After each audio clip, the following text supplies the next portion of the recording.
So let us start. Welcome everyone to week 5 of the TA session for this deep learning course. So this week, the topics that were covered were mostly basics of linear algebra, PCA, and SVD. So today I have prepared a notebook that will give a demonstration of what PCA does exactly, how you can use it for compressing data, how you can use it for expressing or uh, storing data efficiently. But before that, we'll go into that slide, into the notes, into the code in the later part of today's session. So before that, we can discuss any issues or problems that you might have for the last course, or if you want me to repeat some topic, we can have a discussion on that. So yeah.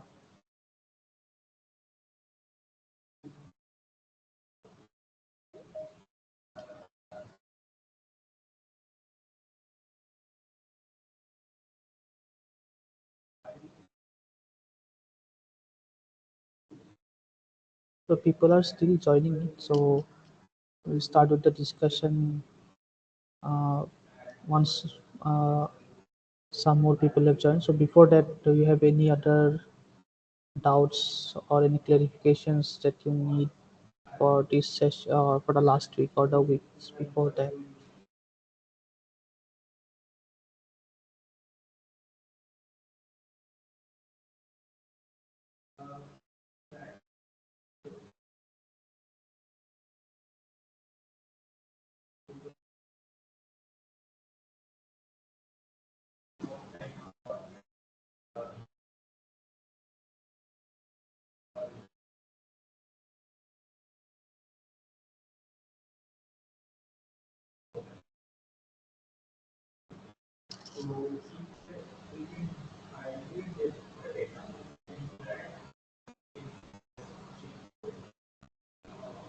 Okay, so I guess we can start. Okay. So first of all, so this week started off with a brief discussion on what are eigenvalues and eigenvectors, and then we saw about uh, eigenvalue decomposition of any given matrix. So, are there any doubts on that, or do you want any explanations on that?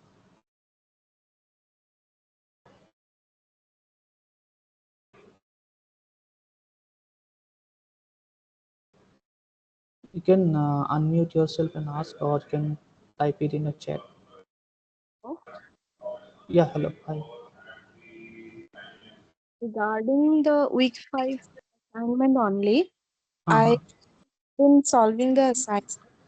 One question was find out the eigenvector for a specific covariance matrix. So they Yes. called it eigenvector equation that I for values x1 x2 equal to 0. Like that final equation I have got. Okay. Okay. So now the value of x1 and x2 will be forming the eigenvector, right? Now, what value I'll be putting here? There I have a doubt actually. Yeah, your voice is not, you're muted. Excuse me. Yeah, yeah, yeah. So your audio was not clear in between. So can you please repeat? Because audio was there's a noise. Fine.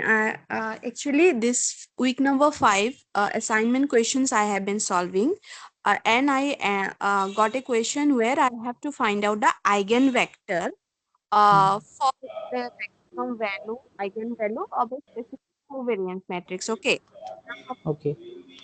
Solving that equation to find the eigenvector, I end up with x1 plus Hmm. x equal to 0. So this Hmm. x1 and x2, these two value will form the eigenvector x1. Okay. Yes. Now, there I have doubt, right? What value of x1 and x2 I should put 0 that I got. Okay. So in the eigenvector, x1 is the first value, first row value, x2 is the second row value. Now what value I should put actually here? There I have doubt. So I cannot give you the exact answer because this is not this assignment has not yet been submitted. But generally, what you have the eigenvalues with you, right? So once you have the eigenvalues, you know the equation for get solving this eigenvectors and eigenvalues, right? Yes, Which is yes, ax equal to lambda x, and you have lambda. So correct. now you will get a system of equations where your variables will be your x1 and x2, right? Mm-mm. And if you solve that system of equations, you will get your x1 and x2. Correct, correct. Is that clear? Yeah, yeah, I got it. Okay.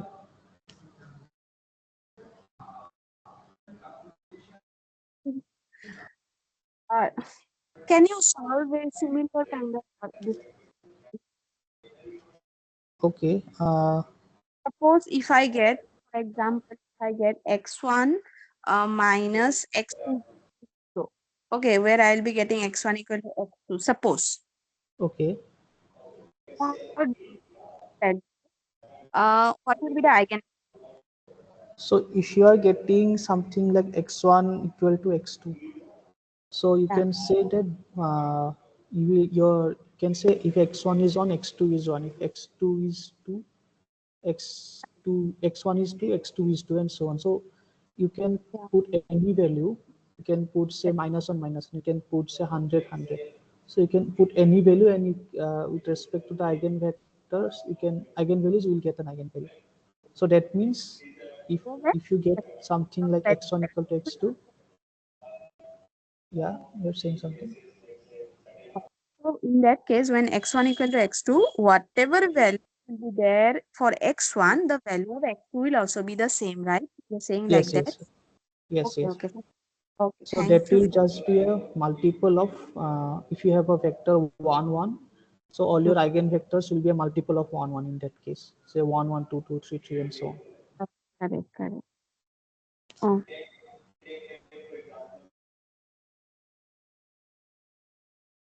thank you for Okay.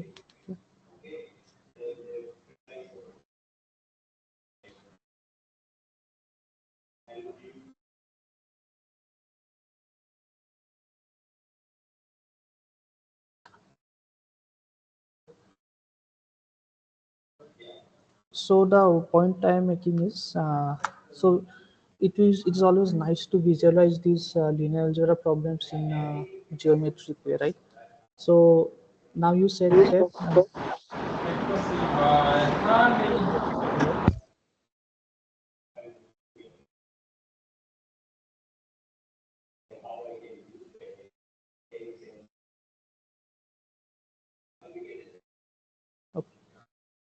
so yeah. So suppose as I think that you were saying suppose you have that your x1 x2 is some eigenvector, and you have that x1 is equal to x2, right? So how does this look like? So in the class in the lecture videos, we saw that in the first slide itself there was an example, right? So you have some vector here, say ab, and now you multiply a, so and you have another matrix say a, which is say I don't know, 1 2 3 4 say. So if you suppose this is your vector x is equal to this. So if you do ax, you will get this vector, right? So you multiply this matrix A with AB, and you'll get something like A plus 2B and 3A plus 4B. Basically, your original vector was this one. Once you multiplied AX, you get something like this one, AX. So this is your some other, this is a new vector, right? Which is not same as AX.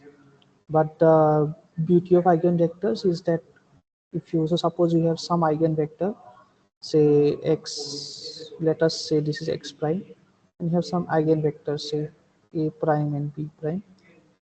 And if you apply, so in this case, suppose you have x prime, and now if I multiply, so multiply some matrix say b, I don't know what b is, but let us say that we have some b which is b1, b2, b3 and b4.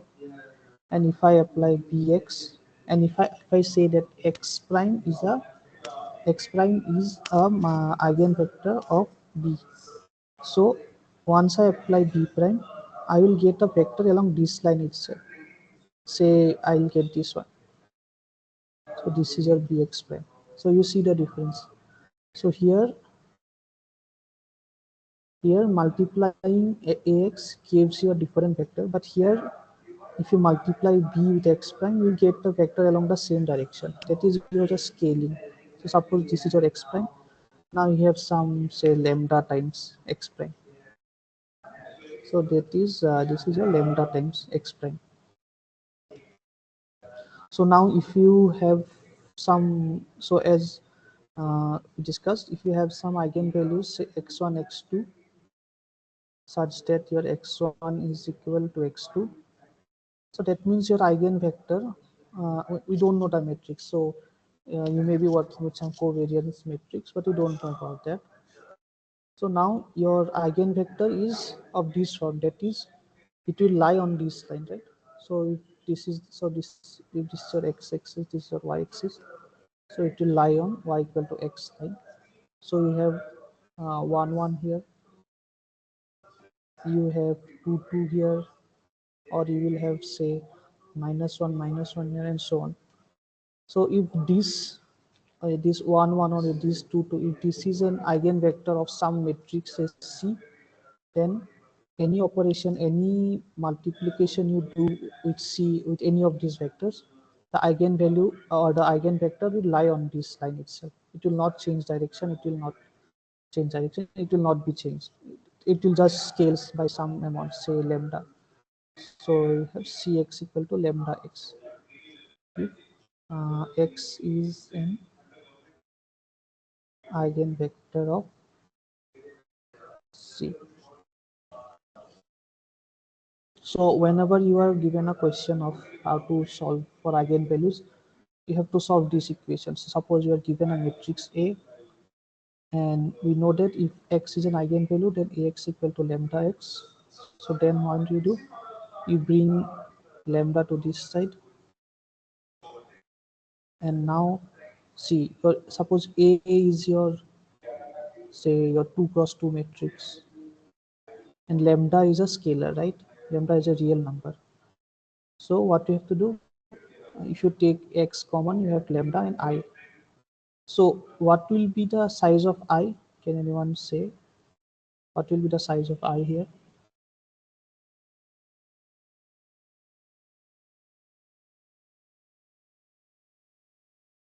Your A is your 2 by 2 matrix, and lambda is just a scalar number. So what should be I here? What should be the size or dimension of I?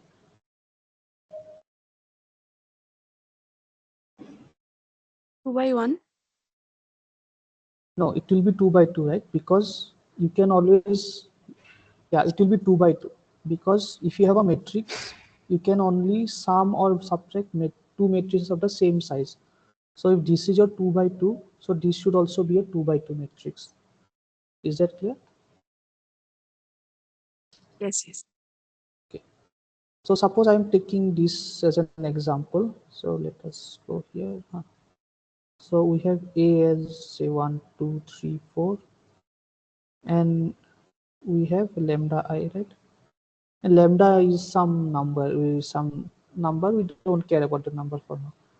So this is basically your, so what is I? I is an identity matrix it has ones on its diagonal.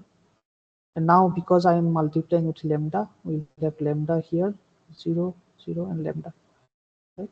So the equation that you will solve is this equation. Sorry. Is equal to 0 implies 1, 2, 3, 4. minus lambda 0 0 lambda this times x equal to 0, and now you get 1 minus lambda. I am doing an elementary subtraction, 2, 3 and 4 minus lambda. And yeah, what will be x? What will be the size of x here? Anyone? 2 by X 1. is 2 by 1, right? So let us say that my x is x1, x2, right? And now you solve this equation.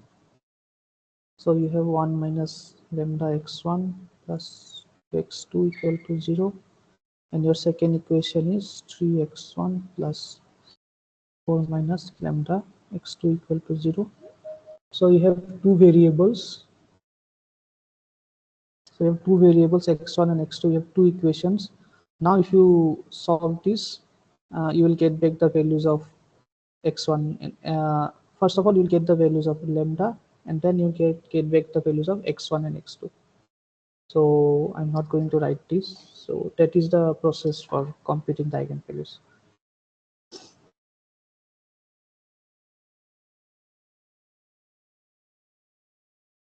So then the next topic that was discussed in this week's course was orthonormal or orthogonal matrices. Or before that, is everyone clear with the term basis? What is the basis? What are basis vectors?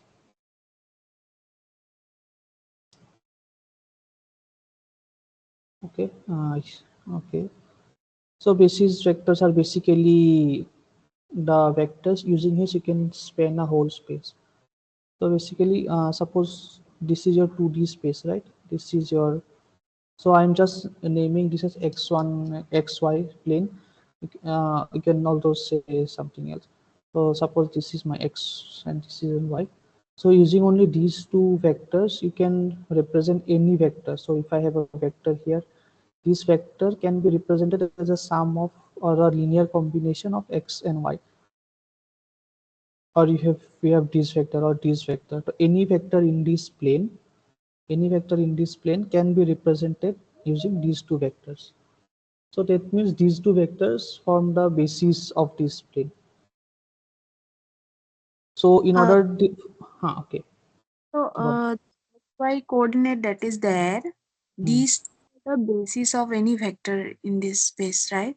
Yes, yes. So Yeah. basically, suppose I say that my x is 1, 0 and your y is 0, 1.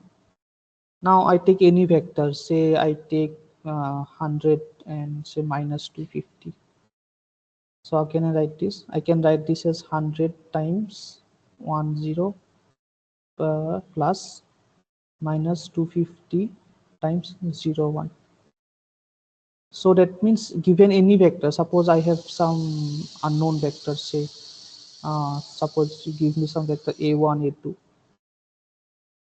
So I can find something, say alpha 1 times 1, 0 and alpha 2 times 0, 1. So using only these two vectors, I can represent any vector which lies in this 2D plane. So that Yes. means, yeah, right. So these two are basis vectors because they form the base of this space, this 2D space that you're looking into. Now, what do you notice about these two vectors? So you have was 0, 1 here, you have 1, 0 here. And suppose I give you two more vectors. Suppose I have, say, I don't 2, 3 here, and suppose I have, say, 2, 3, suppose 1, 2 here. So we know that this is a basis vector. Will this pair of vectors form a basis vector? What do you think? Can you repeat your question? So we saw that using these 0, 1 and 1, 0 vectors, we can represent any vector that lies in this plane, right? Yes. And now suppose I give you only these two vectors. Suppose I give you 1, 2 and I give you 2, 3. Using Yes. these two vectors, do you think you can write any, do you think these form a basis vector?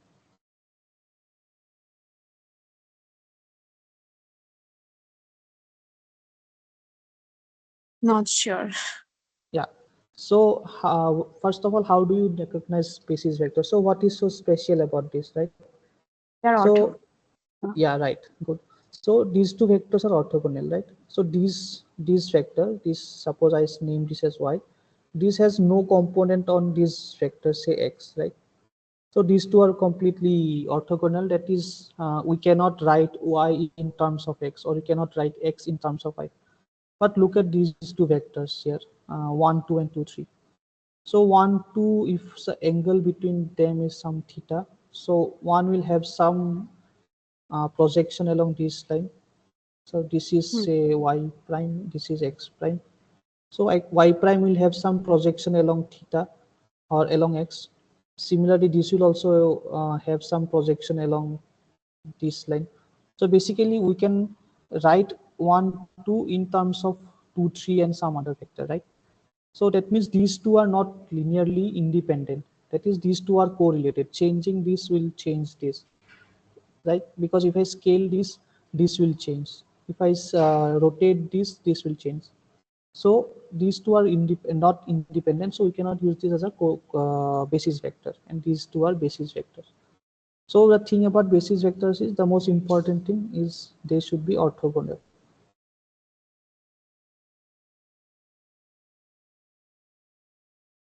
And the second thing is, what is the second thing? So basically, using these two vectors, you can generate any any vector that lies in this plane. That means that is called a span of a space. So basically, using these basis vectors, we can write down any this one, any vector in this space that is spanned by these vectors. So coming back to orthogonal vectors. So when do we say that two vectors are orthogonal? So like I said, the angle between them is theta. What is the angle between this and this?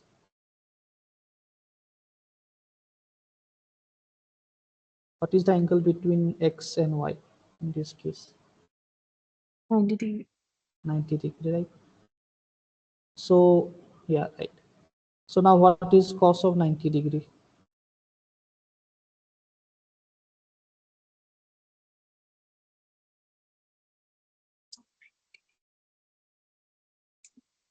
Yeah, 0. So basically, if two vectors are at 90 degrees, then the that is they are orthogonal, then their angle, then the cos of the angle between them is 0. Yes. But this is easy to see when we are in 2D, right? If I say that I have some 5-dimensional vector, I have something, say, I 1, 2, 3, 4, 5, and something like 1 minus 2, 3 minus 4, 5. So these are two random vectors. How can I say that they are orthogonal? I cannot measure the angle between them, right? So suppose this is some x1, this is x2. You cannot directly see what is the angle between them. So what do you do in that case? So then we again look at the, suppose, yes, we compute the dot product between this. So which is so suppose the angle between them is some beta. We compute the dot product of x1 and x2. Now if x1 and x2 are orthogonal, then cos beta should be 0, right? As we saw here, cos beta should be 0. So basically, what I'm trying to say is that if you are given a set of orthogonal vectors, that means the dot product between the orthogonal vectors should be 0. And then there is another case called orthonormal vectors. So orthonormal is nothing but uh, so if x1 and x2 are orthonormal, orthonormal, sorry,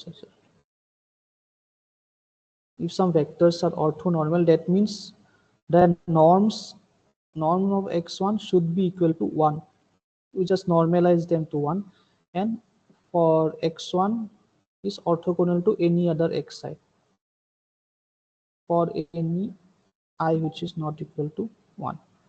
So this is your orthonormal. This is your orthonormal vectors. So now let us look into orthonormal matrices, right? I think orthonormal matrices are not covered, so we'll look into orthogonal matrices. So we have some vectors here, say, what is some vector? Say you have some vector u, you have u1. So u1 is a vector in this case. So suppose this is your n cross n, let's say. So you have a vector u1, you have a vector u2, and you have some vectors, say u3. Sorry, not u3, un.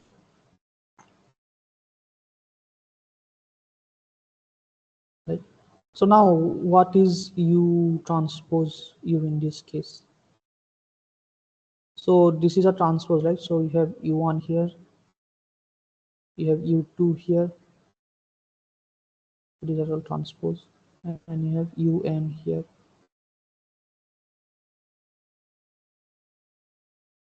And then again you have u1 here. So when I write these arrows, it means that this is a vector. If I write uk, it is a kth column of a, kth column of u. I take the kth column, and that is the kth column of u. You have u2 and you have un. Now what if I do this multiplication? Now see, so this row will be multiplied with this row, right? So this row is multiplied with this row, and it will give us our first entry, right? So your first entry is u1 transpose u1. So what will be the second entry? u1 transpose u2. So I am saying that these columns are orthogonal to each other. So what will be u1 transpose u2 in this case? One.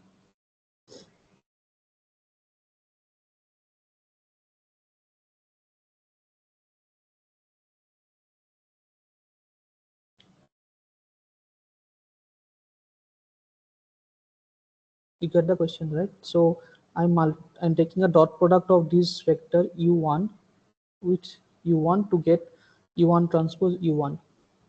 And if I now take a dot product of u1 with u2, I know that u1, u2, u3, all of these are orthogonal to each other. So what will be this entry? What will be this entry? What will I have here? 0, right? Because these are all orthogonal to each other. So similarly, what will be the entries for the rest of the row, rest of this row? It will all be zeros, right? It will all be zeros. Now let us look at the second one. So you have your u2 here. What will be u2 transpose u1? It will again be 0, right? Because these are orthogonal to each other. Here you will have u2 transpose u2, and the rest will again be. So u2 transpose u2, and the rest will be all zeros. So now what sort of matrix is this? So at 1 1 you have some u1 transpose u1. At 2 2 you have u2 transpose 2 2.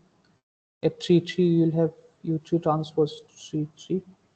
So what do we have at this n cross nth entry? What will be the entry here? What will be the entry here?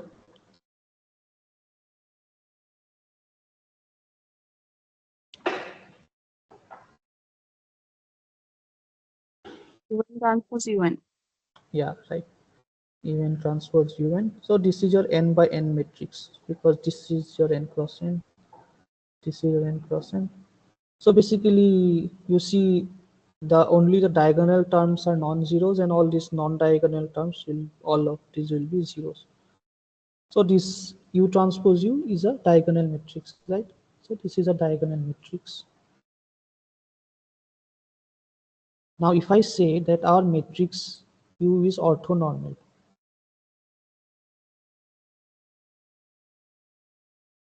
So if U is orthonormal, so for any column U I, what is its norm if it is orthonormal?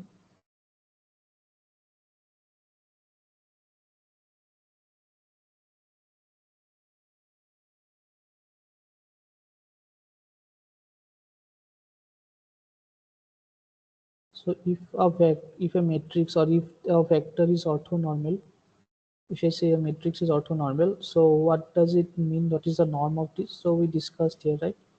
If something is orthonormal, its norm is 1. So if this is orthonormal, your okay. So if this is 1, this 2 norm is 1.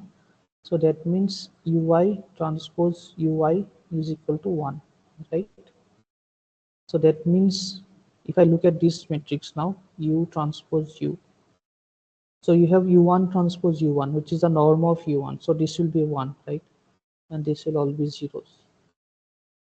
Again, this is U2 transpose U2, that is the norm of U2. This will be 1, and this will all be zeros, and so on. And at last, you will have a 1. So which is nothing but the identity matrix. So that means if U is orthonormal, U transpose U is identity. Now, when do we have this case? Like if I multiply something with different matrix and I get back the identity matrix, what do we call this? So if I multiply U to U transpose, what should I say U?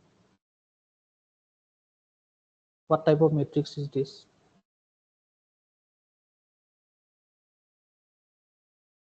Yeah, right. So this is the inverse, right? So that means U transpose is the inverse of U, or inverse is the transpose. Sorry, U inverse is the U is the inverse of U transpose. So this is a very interesting uh, observation that will be useful when we look into SVD. Now, before that, we were looking into eigenvalues, right? So, any question from this part? Anything you want to ask? Any doubts you have?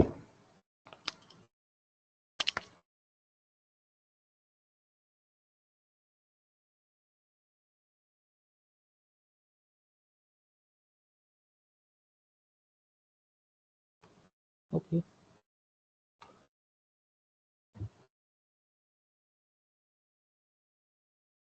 Okay. Now let us look into eigenvalue decomposition.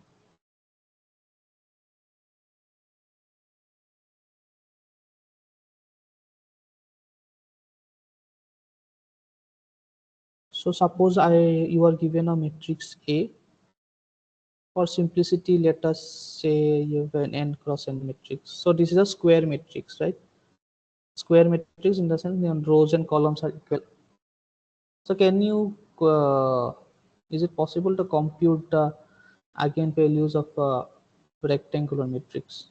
So where number of rows and number of columns are not the same. So if I give you some matrix, say S, and it is say 5 cross 10 matrix, can you compute the eigenvalues of this matrix?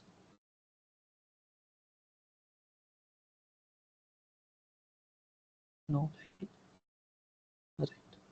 So why is this? So let me give you one reason why. So how do you compute? Yeah, no.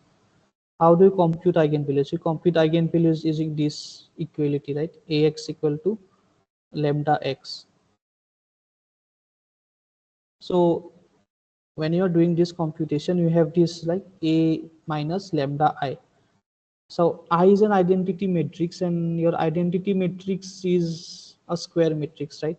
So if this is a square matrix, you cannot have that this is also a square matrix. So this type of computation will not be possible. Also your x.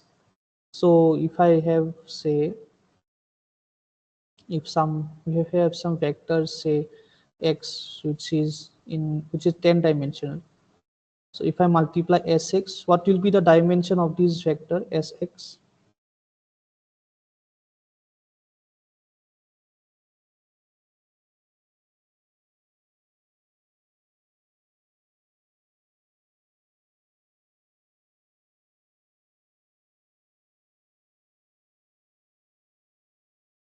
So I have a 10-dimensional vector x, which is 10-dimensional. I have a matrix R, sorry, S, which is 5 cross 10. And if I multiply S with x, what is the dimension of the resulting vector? No, it will be 5 cross 1, right? So your S is your 5 cross 10 matrix, and this is your 10 dimensional matrix. So then you will get only a 5-dimensional matrix, right? Because your these 10 items and these 10 items will be added up, and this should be added up 5 times. Yeah, you'll have a 5 cross 1 matrix. So see, what was special about eigenvalues? Eigenvalues are special because it does not change your matrix vector. So if x is an eigenvalue, applying b will not change it. But here you see you have a 10-dimensional x, but applying x is changing the dimension of it from 10 dimension to 5. So you cannot have a so rectangular matrix cannot have an eigenvalue. So how do you deal with that? So you must have seen it in the class, but we'll discuss about it later. But for now, whenever we're talking about eigenvalues, we're always talking about square matrices. So is this clear why rectangular matrices cannot have eigenvalues? Any doubts regarding this?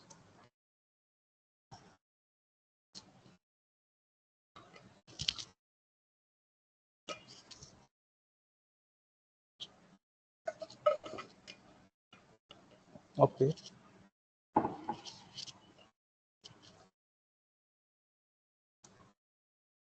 So when we're talking about eigenvalues, what is an eigenvalue? So if x is an eigenvalue, right? We have an eigenvalue here, and we say that x prime here, x prime is an eigenvalue of b. So that means when I apply b to this matrix is only this vector is only scaled in the same direction. It does not change its direction. So if x is not an eigenvalue, it will change its direction, right? So you have x here, multiply x, it changes its direction. But if x is an eigenvalue, it will not change its direction. The only change that happens is scaling.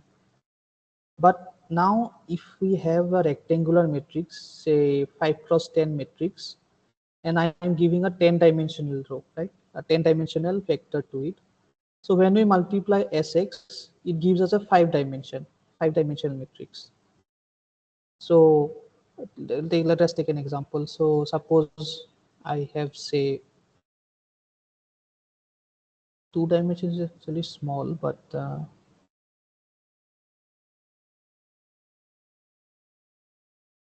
suppose I have a x which is 2 cross 1.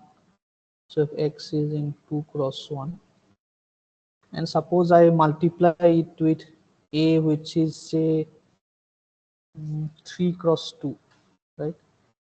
A is 3 cross 2, say 1, 2, 3, 4, 5, 6.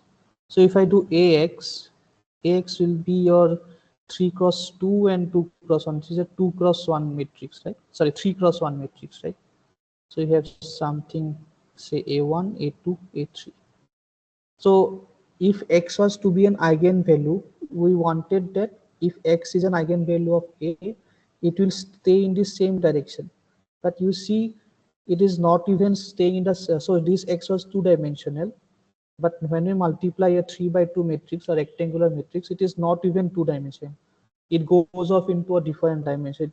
It becomes a 3-dimensional vector. So that means the direction of this vector changes, right?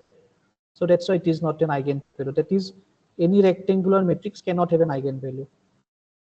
Is that clear? This example clear? Okay, great.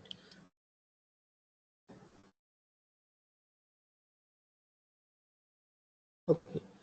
So whenever we are talking about eigenvalues, we are always assuming, or not assuming, the matrix is always a square matrix.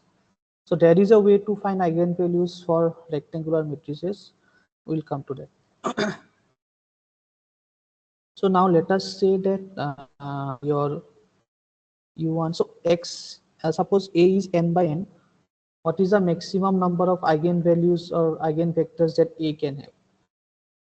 If A is n by n, what is the maximum number of eigenvectors or eigenvalues it can have?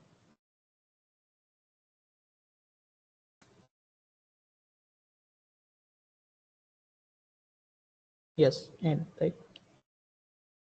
So suppose I have that u1, u2, and un are the eigenvectors of A, right? So that means I have, say, a u1 is equal to something, say, lambda u1, because this is an eigenvector. A u2, say, lambda 1 is lambda 2 u2, and so on. I have a un is equal to lambda n un, right? So now if I write it like this, let us say that I have some matrix U where your columns are these vectors u1 up to un. Is this clear? And suppose I multiply a here, au. I'm just basically I'm doing au1, which is a vector, au2, which is another vector, and aun. This is another vector, right? So what is au1? Now au1 becomes your lambda u1 u1, which is another vector, and you have lambda 2 u2. Sorry for interrupting. Did you say that eigenvalues are only for square matrices and not for rectangle matrices? Yes, yes. Whenever you are talking about eigenvalues, your matrix has to be square. So you can find a similar thing for rectangular matrices also, but those are not eigenvectors or eigenvalues, because this is the So, example that we saw. Go on. okay, so rectangular matrix can be orthogonal or orthonormal, Yes, but they it can be. won't have eigenvalues. Yes, it won't have eigenvalues. Okay, thank you. Okay. Yeah. So and now if we just go on, we have lambda and un. So this is basically you have this original matrix U, and you're multiplying some lambda to this. So basically you have this u1, u2, and your un, and we can write this as a diagonal matrix, lambda 1, lambda 2, and lambda n, right? So you have the first quantity of here will go compute will come with this, the second will multiply with this, and so on. So this you can write it like this. So basically, suppose this is your matrix U, and suppose I name this as lambda. So that means you have AU equal to U lambda, right? And now if I multiply U inverse on this side, so U inverse becomes 0, and this becomes U lambda U inverse. So this is the eigenvalue decomposition of A. So if I can write any square matrix A, I can write it as the product of these two matrices U and lambda, where lambda is the diagonal matrix whose entry is a eigenvalue, and U is some matrix where each column is an eigenvector of A.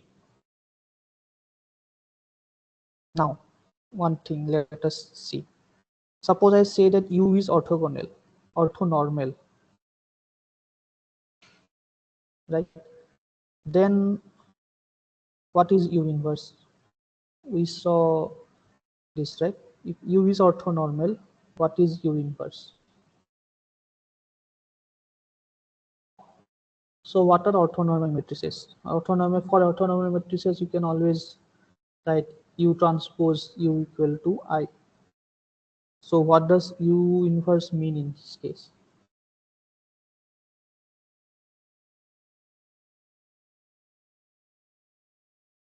So we saw this, right? U transpose U equal to I. That means something is equal to U inverse. What is this here?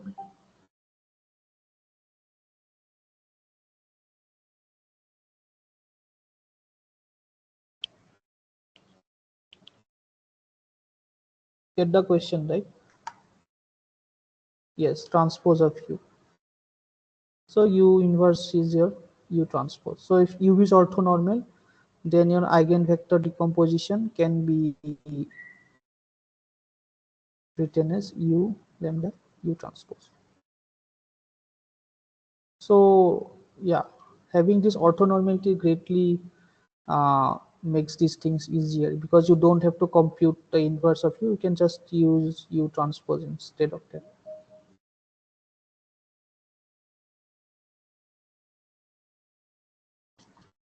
Now, coming to rectangular matrices.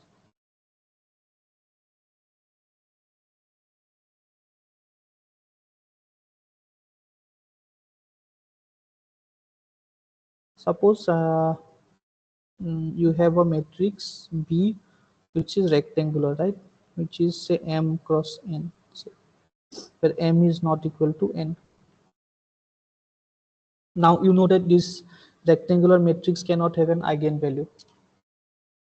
But can you think of a way where you can, so for some matrix to have eigenvalue, we know that that matrix has to be a square matrix, right? Only square matrices have eigenvalues.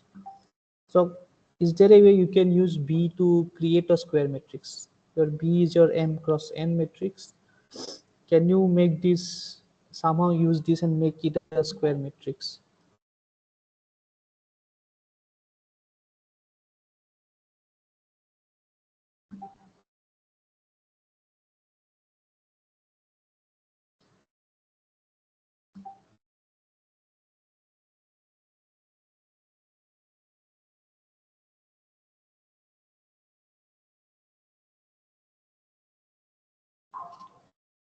So let us see. So what about by multiplying it? Okay. What should I multiply it with?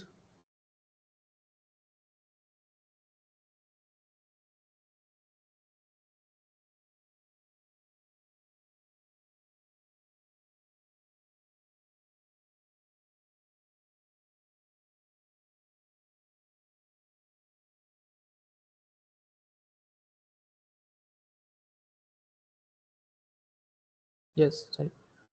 So we have a M cross N matrix here, and now if I multiply it with say another N cross M matrix, I will get an M cross M matrix, right? So I have this M cross N matrix that I have is B. So how do I make it N cross M? I just take a transpose of this, and then I get an M cross N matrix, right? Now, so now B transpose is your M cross M matrix. This is a square matrix. Now this will have eigenvalues. It will have eigenvalues if it has eigenvalues, it has eigenvectors for B transpose, right? So this is your M cross N. Another thing you can do is you can also do B transpose B, right? So here you have your M cross N here, which is B. I do an N cross M, which is B transpose. So B transpose B will also be your square matrix, and it will also have eigenvalues for B transpose B, right? So great. So now we had a rectangular matrix. We cannot find eigenvalues for rectangular matrices. But if we multiply it at BB transpose or B transpose B, we'll get some rectangular matrices. And now we can easily find the eigenvalues of these matrices, because these are just uh, these are just square matrices, and you can easily find eigenvalues of this. So this is where the singular value decomposition comes in. But if we multiply with the transpose and we are converting to a square matrix, uh, the uh, the actual matrix, like those eigenvalues, won't be the eigenvalues of the No, no, actual matrix. no. So this, if we're computing the eigenvalues of BB transpose, it will be the eigenvalues for BB transpose, not B. It will be the eigenvalues for BB transpose. Similarly, if we have say B transpose B, it would be the eigenvalues for B transpose B, but not the actual eigenvalues of B, because B itself is rectangular and it won't be for that case. Yeah, so rectangular matrices don't have any eigenvalues. No. Okay. So we have something called singular values. We will look at that here.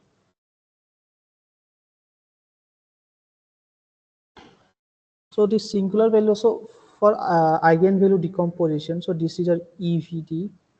It says that any square matrix A can be written as a product of this term if U is orthogonal or orthonormal.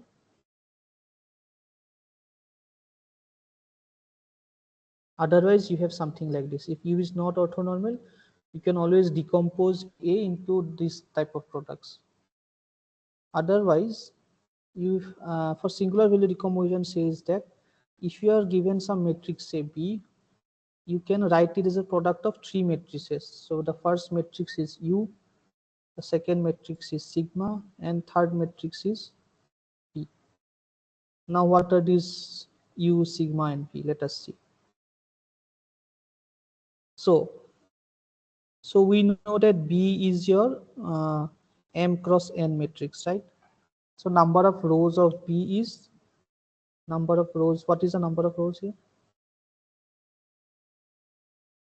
This M, right? So if I write B as U sigma V transpose, so what should be the number of rows of U? M. Yes, right. So you should have M number of rows, right? And let us, okay. So let us say we do not know the number of columns yet. And similarly, V, if we are talking about V, now see V transpose. So what should be the number of columns of V transpose? So B is your M cross N matrix. You have M here. What should be the number of columns of V transpose?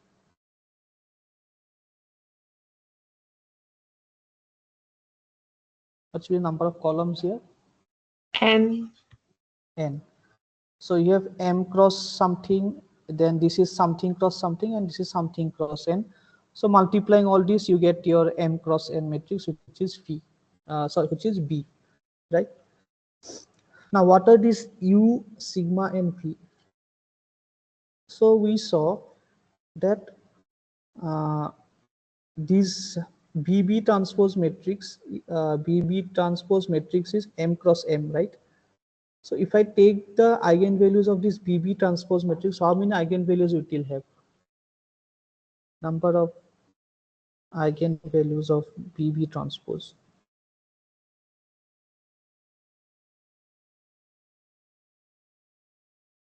Eigenvalues or eigenvectors?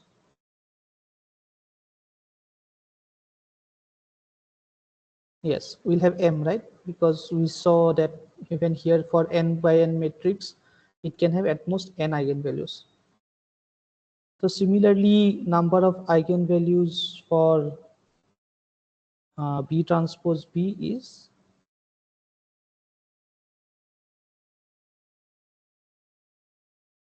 so B transpose B is your n cross n matrix, and it will have your number of eigenvalues as n, right? Because it is an n cross n matrix. Right. Now, since this BB transpose has m eigenvalues or m eigenvectors, so suppose what I do is, suppose I say that these eigenvectors are u1, u2, and um.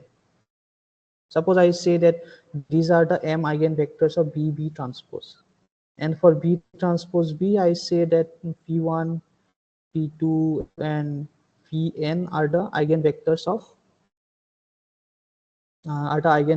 of B transpose B, because there will be n of these. So if I create this matrix, say U, where your eigenvectors are U1, U2, and Um, and I create another matrix V where your eigenvectors are, or the columns are V1, not eigenvectors, columns. Columns are V1, V2, up to Vn, say.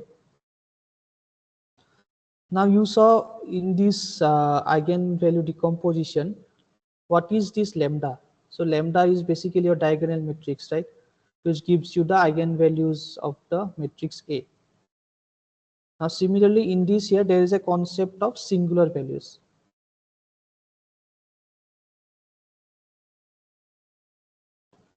So this sigma that we have this sigma, right? Sigma is a diagonal matrix whose each entry is a singular value. So we'll come to this. Say I have something, say K, right? So this is your sigma. So now I have this matrix V. I can write this as U1, U2, Um, sigma 1, sigma 2, sigma K, and I have a trans. Okay.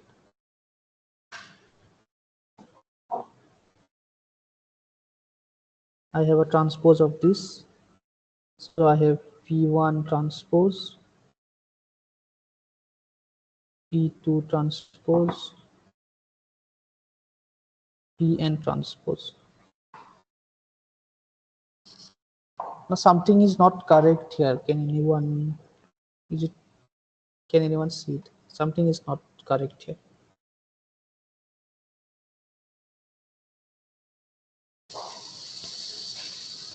So this is your M cross M matrix.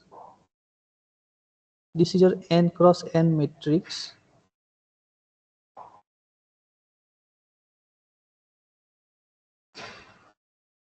So what should be this? What should this matrix be? What should the dimension of sigma be? You have M cross M here. You have M cross N here. What should this be?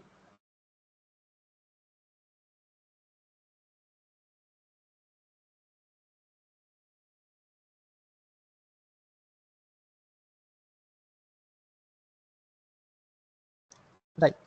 So this should be your M cross N matrix. But can an M cross N matrix, can it be diagonal?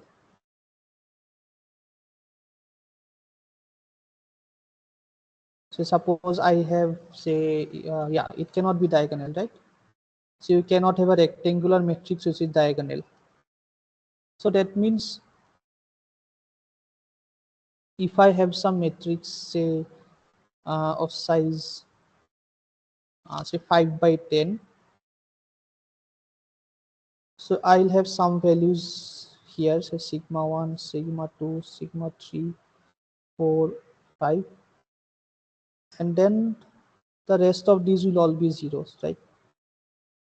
So what does it say? That I have 5 non-zero singular values and rest of these are 0. So this says that the rank of a matrix, the rank of suppose B is 5 in this case. So what is, is it clear what is the rank of a matrix? So let me see. So suppose I give you a matrix, say 1, 2, 3, 2, 4, 6, 8, 9, 10. Suppose this is some toy matrix that the G. So what is the rank of G in this case?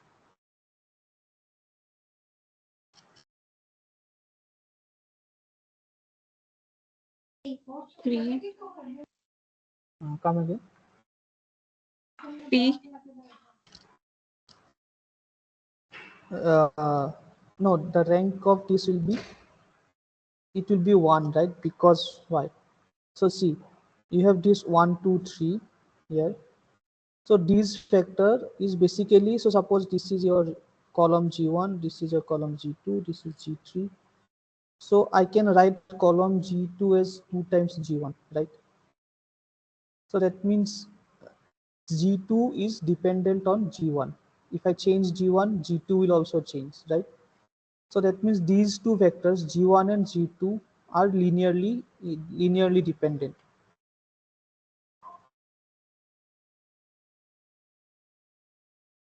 So that means even though you have a 3 cross 3 matrix, the number of number of linearly independent columns is, what are the, so these two are linearly dependent. So is this dependent on any one of these? If I change this, can I write something like this, G3 equal to some number times G1 or G2? Or can I write G3 is equal to sum of these two? Can I write it like this? Can I No. write G? No, right? So that means here you have 8, 9, 10 or G3, which is linearly independent to any of the other two. And out of these two, you can say that you have one of these, because suppose I take G1. So if I have a set of columns G3 and G1, I can easily derive G2 and I can easily write G, right? So suppose I am given G1, I am given G3. So if I write, create a matrix say G1, 2, G1, G3, I will get back the matrix G. So that is, there are at most two columns which are not linearly dependent. So that is the rank of this is 2. So rank of a matrix shows how, what is the number of linearly independent columns or rows that you have, right? So now if I do a singular value decomposition of G, if I say SVD of G, And like so I for have, rank, we consider columns only, or we can consider rows also for linear independence. yeah, good question. So what happens is, okay, that is a good question. So suppose your G is rectangular, say, right? So then the rank of G is basically minimum of M or N, because for an M by N matrix, you can have at most M linearly independent rows, or you can have at most N linearly independent columns, right? But if M is, say, suppose I say that G is say 3 cross 10. So if I have 3 independent rows, we cannot have 3 independent columns as well, because if I say that rank of G is 3, so that is minimum of 3 and 10, so it will be 3. So no matter if you have a different, if you have 10 linearly independent columns, but since the number of rows, the maximum number of linearly independent rows that you can have is 3, the rank is 3 in that case. So this is for rectangular matrices.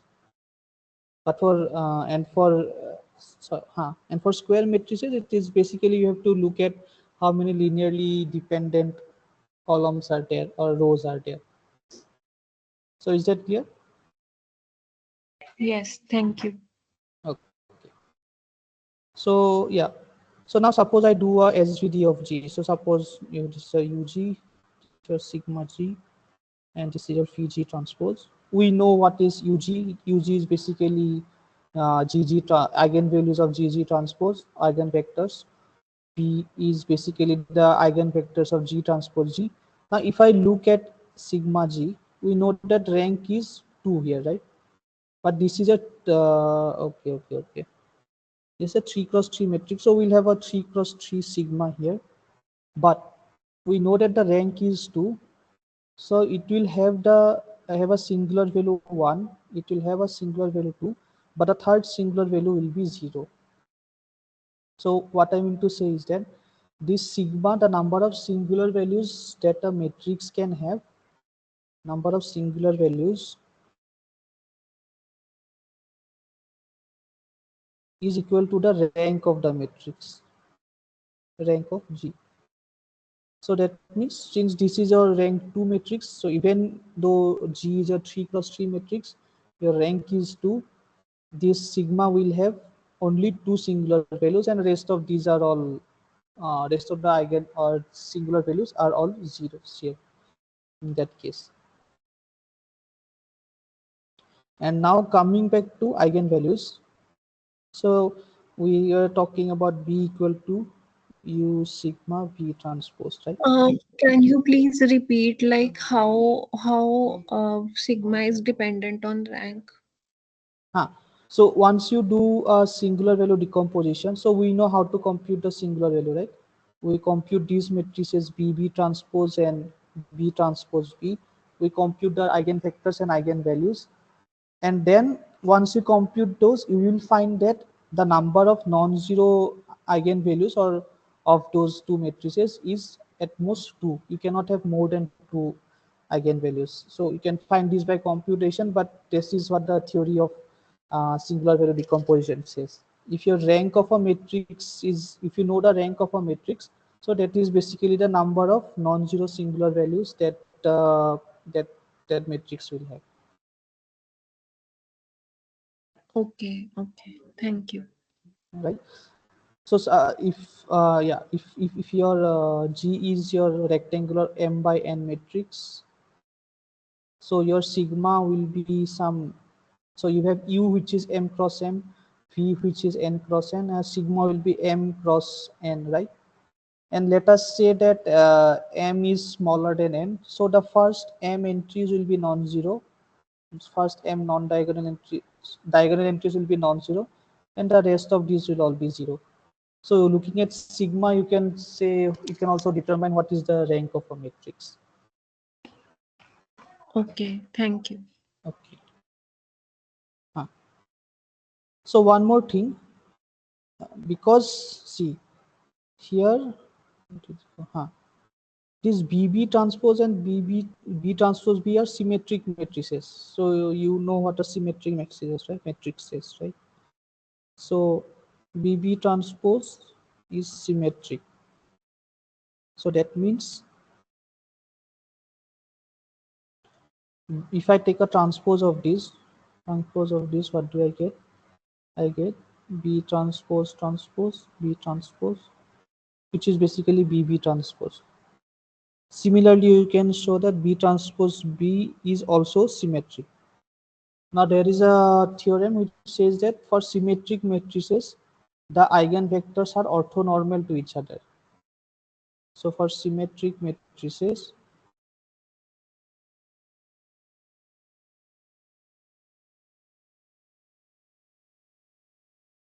eigenvectors are orthonormal.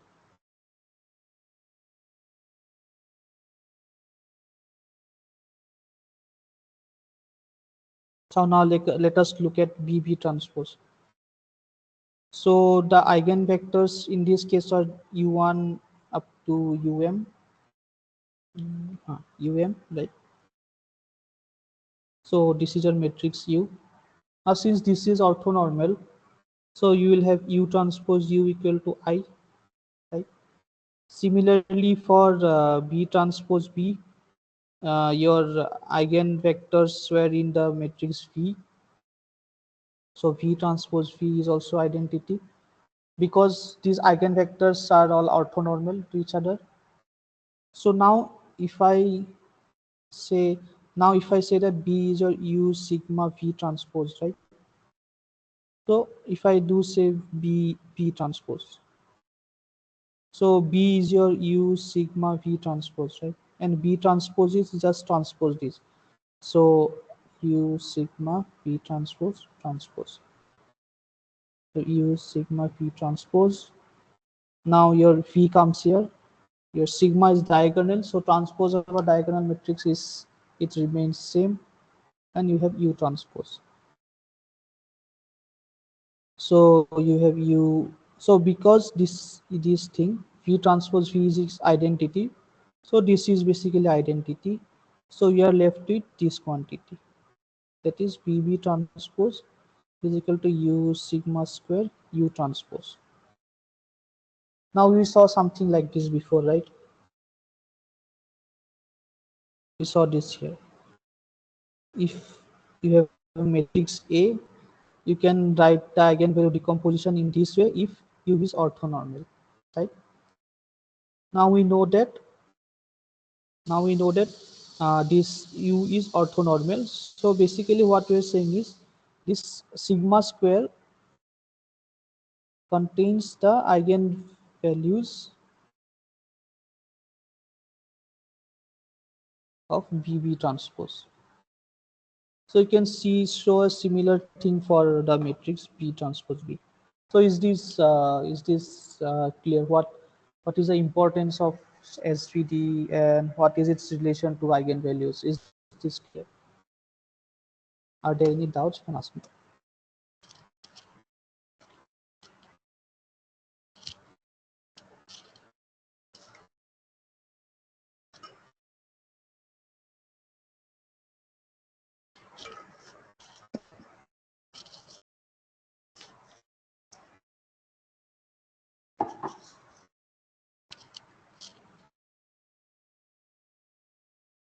Okay.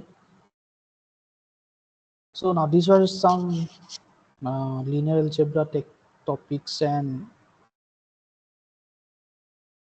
yeah, so the basis of deep learning is basically linear algebra and probability. And now where do we use these? So there was another concept which was taught in class, which is PCA. This is a very interesting topic, principal component analysis. PCA.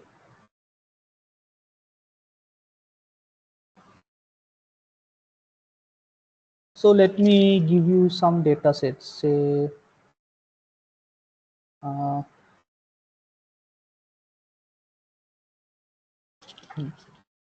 so suppose I have a data set.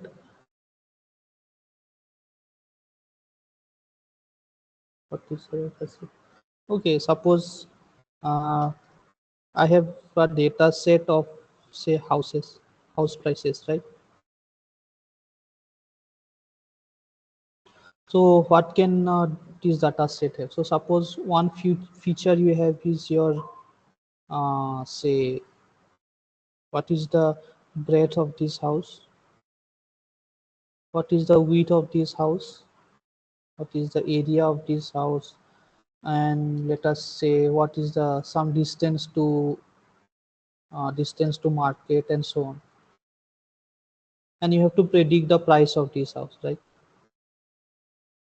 And suppose your first data point say h1 has say 3 4 these are some say 30 40, and you have some say 1200, say 30, and say I don't know what is the price of a house. This 112K maybe. We have h2 which is say 70 90 6300, and say 10, and this is say 50K and so on.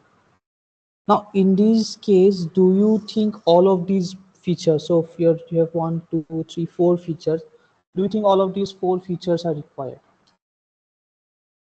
Are there any unimportant or useless features in this data set? Anyone?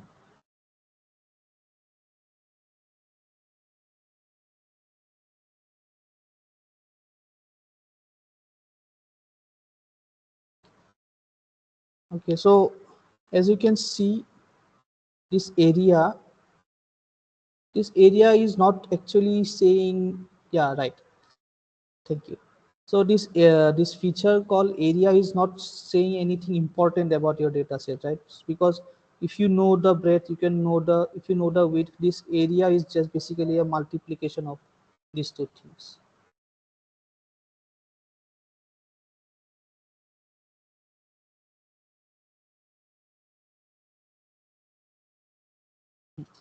So this area is basically a multiplication of your breadth and width, and you get some area here. So if instead of this, if I just remove this part, if I say that I don't need this feature, now you have say your breadth, you have breadth, you have width, you have distance to market, and your price. So using these three features, you can get back the same type of result.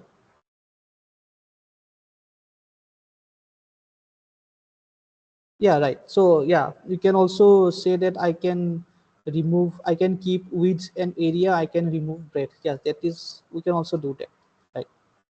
So basically all three of these are not required. You just have, you can remove any one of them and it will be fine. You will not lose much information.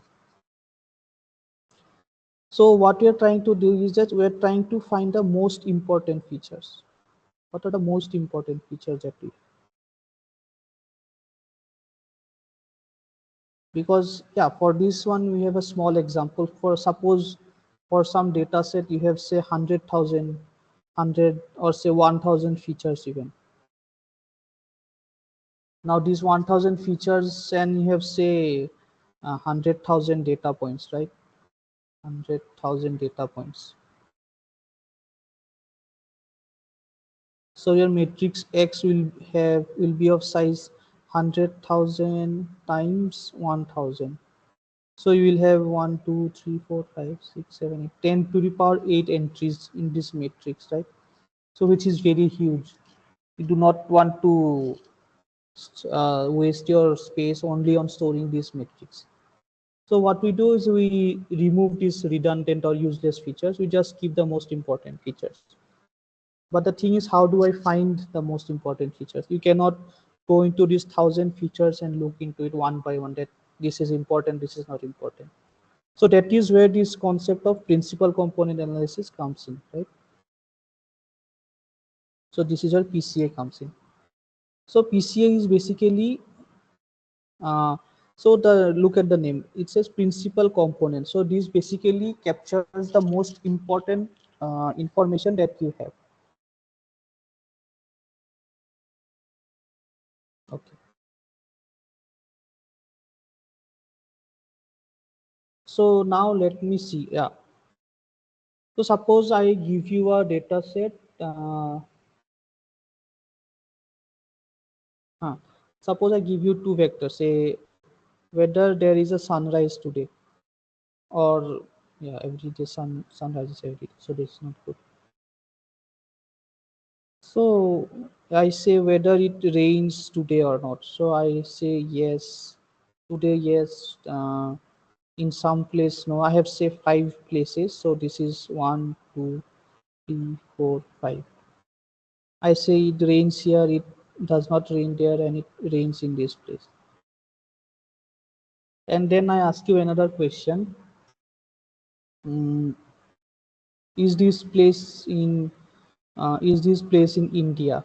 And I say that this is in India, this is in India, this is in India, this is in India, and this is in India, right? All of these places are in India. So out of these two, which piece of which where do you get the most information?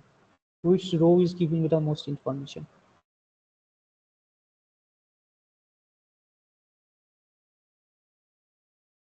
Rains. Rains, right? Because if yeah, rains, because these knowing these, that all of these places are in India, we are not able to differentiate anything, right? Because suppose you want to say whether this whether you want to go to this place or not. So suppose you want to travel to some place, so if both of these places are in India itself, it does not matter, right, whether you want to go there or not. Your this range, this use of information will be more important, right? Because that will depend on when you want to go and where you want to go, provided your flight tickets are cheap to that place anyway. So what this says is that the most important, so you want to preserve this feature, right? You want to preserve this feature which has the most information. This is the most information, and this feature is not useful here because you are not learning anything new about the data.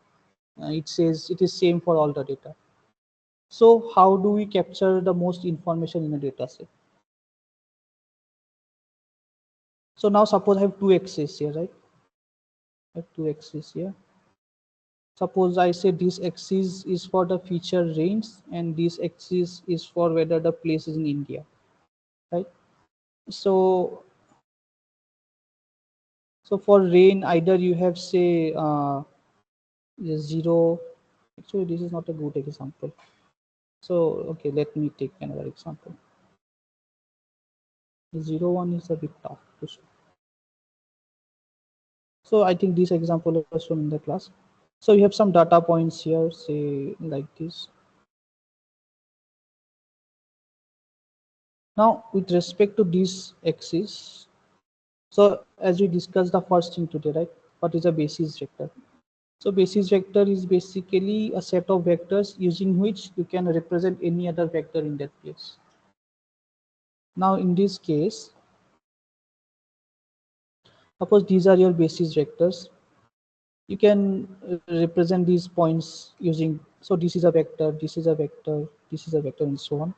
Using this x1 and x2, you can represent all these points, but you are not getting much information out of it. So now let me say that I defined a new set of basis vectors. Suppose this one. So this is one of my basis vectors, and this set. So now look at this. If I if I look in the direction of this black line, so suppose I name it say P1 and this is P2. If I look into the direction of P1, I can see that there is a lot of information, right? So for some case this value is small, for some case the value is large. So there is a lot of spread or lot of variance in the data. Say here your value is 0, here your value is 100. You are getting a lot of information along this direction, but along this direction you are not getting a lot of information, right? Because this may be your 0.1 and this will be your 0.2. That is it. So you want to preserve the direction. So here, as we saw, we want to preserve the direction or the features which gives you the most information. So the most information that you are getting is along this direction P1 and not in P2. So suppose I have my suppose I uh, place all my data along P1. Suppose I say that my data points are only along P1. I don't need P2 now, right? So you are not losing any information in this case because you are still preserving the variance of the data. So this is what the PCA does. Once you compute the PCA, it will show you the most important pieces or most important directions of information that you have, and you don't need to store all the redundant and noisy information that you have. So that is the main reason for using PCA. Now how do you compute PCA? So I'll just tell you the algorithm because I also want to show a code which implements PCA. So basically you are given this matrix X. So now what you do is so X will have features, say. So here you have say 1, 2, 3, 4 features, right? So you will have 4 columns, X1, X2, X3, X4. Now for each of these columns, you compute the means of these columns and remove the means. So basically, you say that this is becomes x1 minus x1 mu, x1 hat, x2 minus x2 hat, x3 minus x3 hat, x4 minus x4 hat. Now when I do this, what do I get?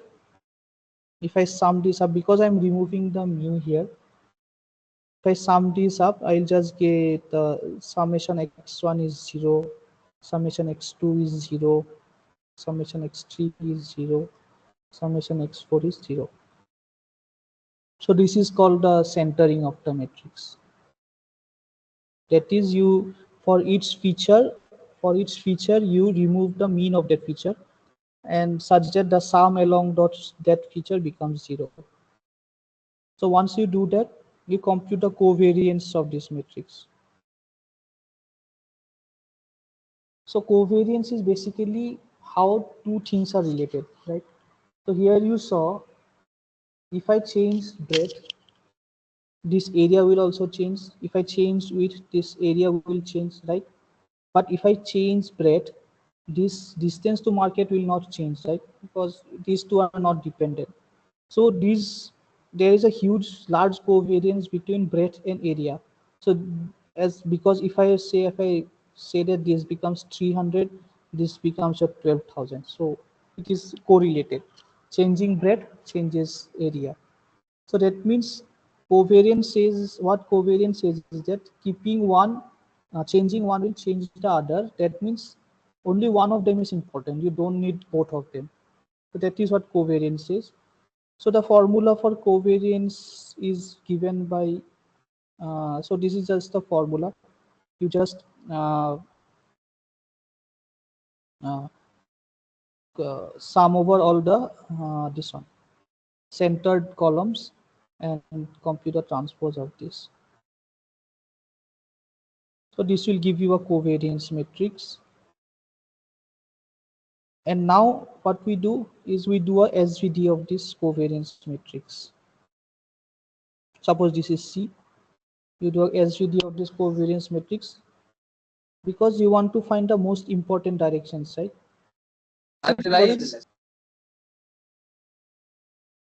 Yeah, any question? Okay. So once you do the SVD of this, you get something like U sigma V transpose, and the eigenvalues or the principal components are given by the vectors in phi. So this gives you the principal components. Principal components are basically which are the most important directions that your data should preserve. You don't need to store all the 1000 features. You just need to store say 10, 30 features to preserve your data. So this is your the theory behind principal component analysis. Is the idea clear for PCA?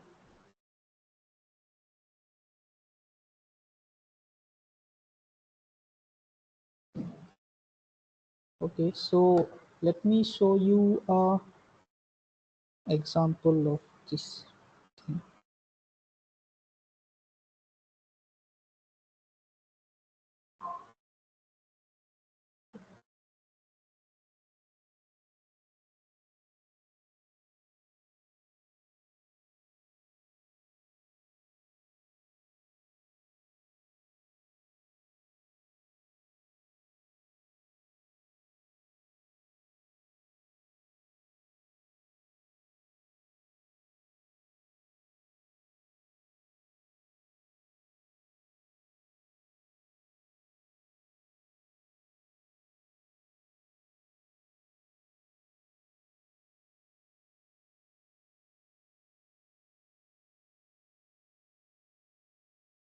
So is the screen visible?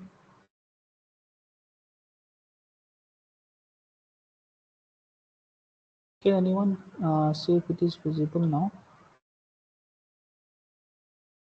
Visible. Okay, so you are able to see these changes, right? Yes. Okay. So this is I got this from so I think Google, someone in Google developed this notebook. So it has a great example of what PCA does. So this is written in this. I'm using Colab notebook for this. So these are basically some files. So we need these libraries, NumPy and Matplotlib. So if you are not aware, most of you might be aware, but if you're not aware, Matplotlib is basically used for creating these beautiful graphs and plots, and NumPy is basically for doing these linear algebra computations like SVD that you just saw. And then we are using this SK image library, which contains some images which we'll use. And then we'll say we'll import some data. We'll have some cat image, some camera, some coin image, and so on, right? Hmm. So the magic of PCA is basically we do an SVD. So So this SVD has already been implemented in NumPy linear algebra library, so we don't need to write it again. That means if you want to write it, well and good, but to make life easy, it is already written. So let me run this.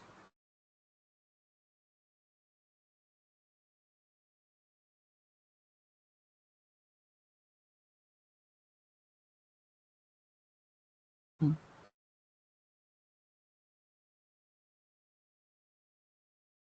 So look here. So here given, so here I have this function called compress SVD, right? So for compress SVD, I give as input some image. Image is basically in computers, for machines, image is basically your two-dimensional matrix, right? And so you're passing this image as a matrix, and k is your number of eigenvalues, SVD, sorry, number of principal components that you want. So for the example that you just saw, we are keeping only one principal component, right? So here we will look what happens if we use different principal components, different number of principal components. So since this is a matrix here, is this visible or should I? Is it visible now, right? Do I need to magnify it further? Anyone? Okay. So I pass this image matrix to this SVD function, and there are some parameters, say full matrices.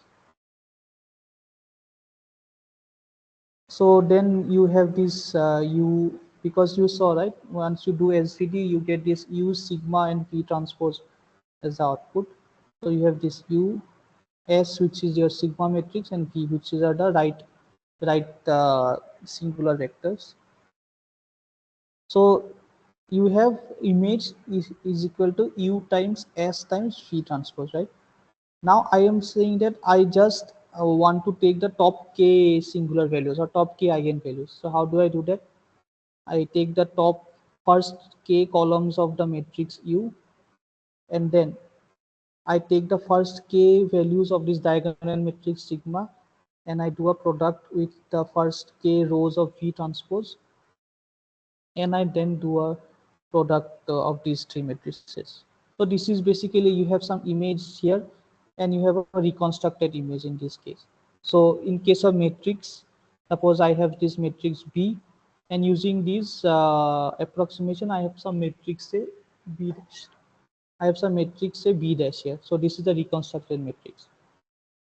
So I want that the reconstructed matrix is close to the original matrix, right? Because I don't want to lose information. I wanted the exact, and the reconstructed matrices are same.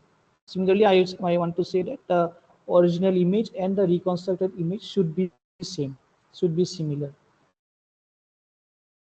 So let me run this. So now I have some function for displaying these images in gray color. And now I will run this. So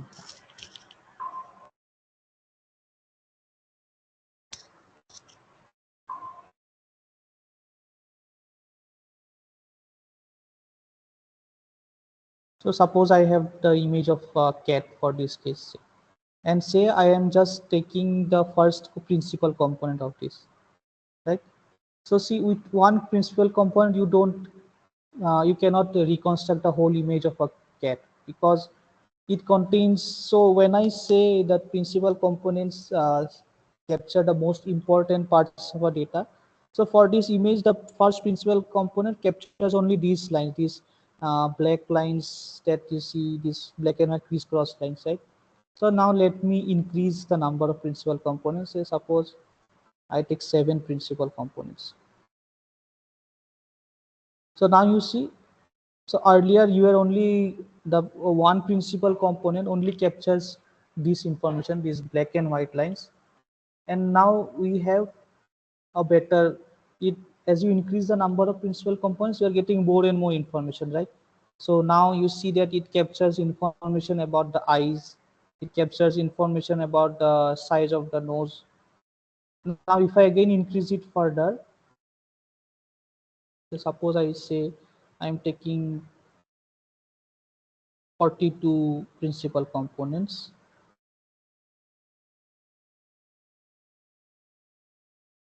See, so at 42 principal components I am getting the yeah, so these are different. I think this one. So this is for 42 principal components, right? You see that it is capturing almost all of the information.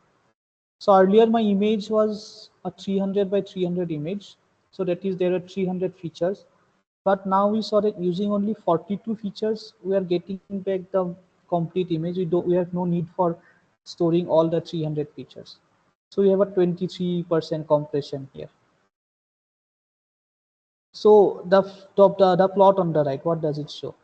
So this is basically on the x-axis, it is saying how much eigenvalues or how many principal components do you need, and this is saying what is the loss that you have. So if you see at around, before we reach 50 principal components, around say 20 or 25, your loss becomes 0. That means it says that using only these 25 features, you are able to capture the complete image. You don't need to store all of the 300 300 features that it has. So is the example, are there any doubts on this example? Do you want any clarification? Yeah. Where was PCA applied here? So PCA is basically your SVD of the this SVD of the covariance matrix, right? So applying a PCA on X is same as applying a SVD on the covariance matrix of X, right? So now when I look at it, so this is where we're calling the compress function, and here we are calling image, right? So image, when I'm showing when I'm doing this thing, so when I'm doing this thing, these images are already your mean has already been subtracted. That is, these are already your zero mean images. You don't need to do xi minus x mu because the data has been stored in that way. So you can just pass that centered image here.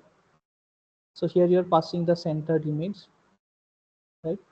And then it is doing a PCA on that. That is, PCA and SVD are the same. So if you are doing a PCA on X, that means you are doing an SVD on the covariance matrix of X. So this is what it is doing here. Is a relation clear? Yes, thank you. Okay. Any other doubts? No. So now let us go to, so this was a black and white image. Let us go to colored images. So colored image is basically there are three. So black and white, you can say that there is a single matrix and these are your black and white values. Now when I say colored image, we generally look at RGB images. So there are three planes. So there is a red plane, there is a green plane, and after that there is a blue plane, and we apply SVD on each of these individually. So this is basically you have the green plane, or sorry, the red plane, and then after that you can place. So you can use this reshape function. So what this does is that you have three planes, right? You have red, green, and blue. So what you do is that after red, you can just append these two planes on after this. So this reshape function takes care of that. And now if I call this, if I apply SVD on this or PCA on this colored image, let me see, yeah. So again, with only one principal component, we don't have much information. It has only information about the lines. And now if I just increase it a little bit, say 10 principal components, with 10 principal components, you are getting more information than this one, but still it is not good enough. So as we saw in the slide, these plots, right? We need around say 20 or 25 to get a zero reconstruction error. So let me say give 25 here, say 26.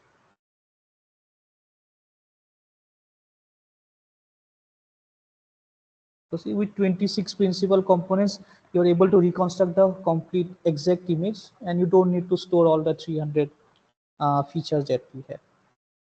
So similarly, this is another example on. So this is another example where we apply CA on each of these red, green, and blue planes separately.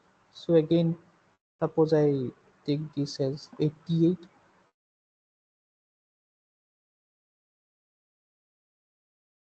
So this you as you increase the number of principal components, you get more information.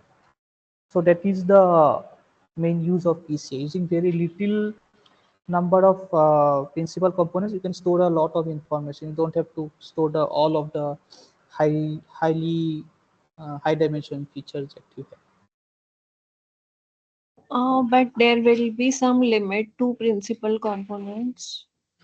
Mhm. Yeah, there are some limits. So that is why I think the next class will be on autoencoders. So those limits will be discussed there. I cannot say because there's a question here regarding the limits of PC. So I cannot discuss that yet. I think I answered it. Okay, maybe not. Anyway, so yeah, these are the things that I wanted to discuss today. So if there are any more doubts, you can discuss that here, or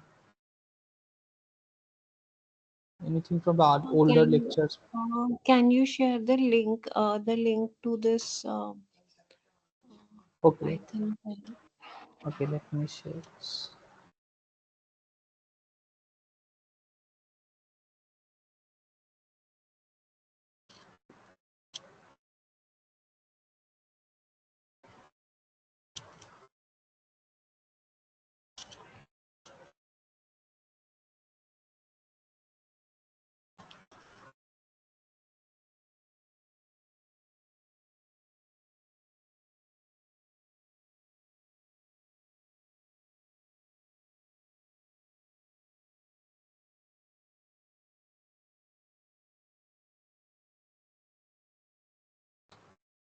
So I've shared the link in the code, so you can just play around with it and see what happens.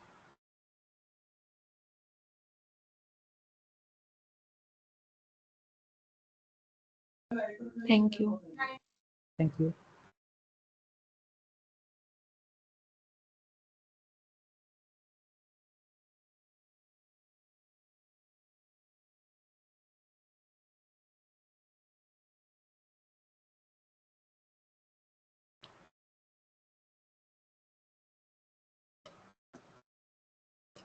Yeah, if there are any other doubts, you can discuss that. We still have around 10 minutes.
Okay, so if there are no more questions, you may leave. Thank you. Okay, we'll meet again next week. Yeah, thank you. Thank you.